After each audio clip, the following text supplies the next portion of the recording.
هلو گایز، خوش اومدید به یه قسمت دیگه از بازسازی خودرو 206 مون. توی قسمت قبل دیده بودید که سقف و درا رو کلا دمپینگ زدیم و توی این قسمت میخوایم بریم سراغ سینه داشبورد و کف و کل ماشین دمپینگش رو تموم کنیم که برسیم به ادامه بازسازی. قبل از ادامه ویدیو ما رو سابسکرایب کنید، لایک بزنید که به ما انگیزه زیادی میده و بریم که ادامه کار انجام بدیم. خب بریم واسه استارت کار. فقط یه نکته رو من بگم، سعی کنید به تیکه‌های کوچیک تقسیم کنید که بشه این خما و اینا رو راحت کار کنید. زیاد وسواس به خرج ندید و کارتون رو تمیز انجام میدید با تیکه کردن.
آقا ما دمپینگ پشت رو زدیم، خود شرکت یه دونه دمپینگ گذاشته بود از قبل که خوش شده. این برای که دمپینگ کردم روی این دمپینگ خود شرکت هم من زدم، خب خوب نچسبید، بلند میشه، کلا نمیچسبه بهش. تصمیم گرفتم که این برشو دیگه دمپینگ نکنم روی خود دمپینگو و فقط اطرافشو دمپینگ کنم.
خب بچه‌ها یه آپدیت جدید بدم. من ورق تموم کردم، انقدر از صندوق مونده و من فقط یه ورق دیگه دارم.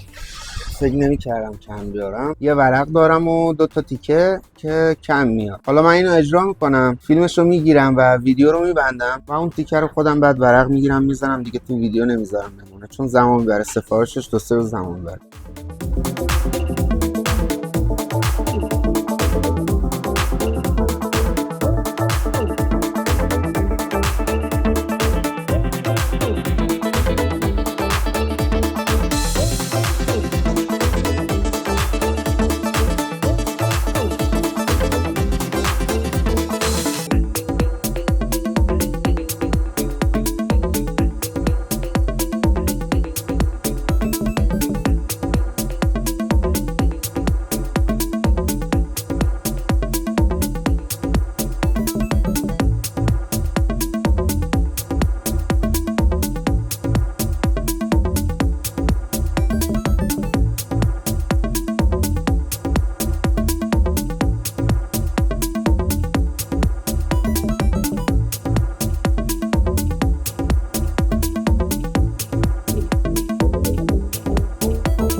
من یه نکته رو بگم که تا حالا نگفته بودم. در حین کار امکان این که حباب زیر کارتون بیفته مثل اینی که اینجاست، قشنگ تو تصویر معلومه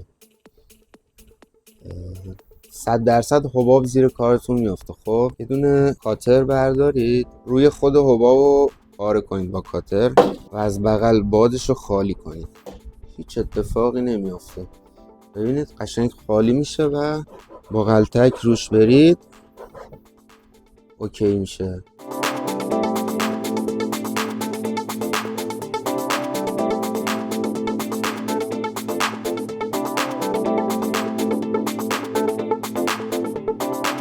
خب بالاخره کار دمپینگش تموم شد.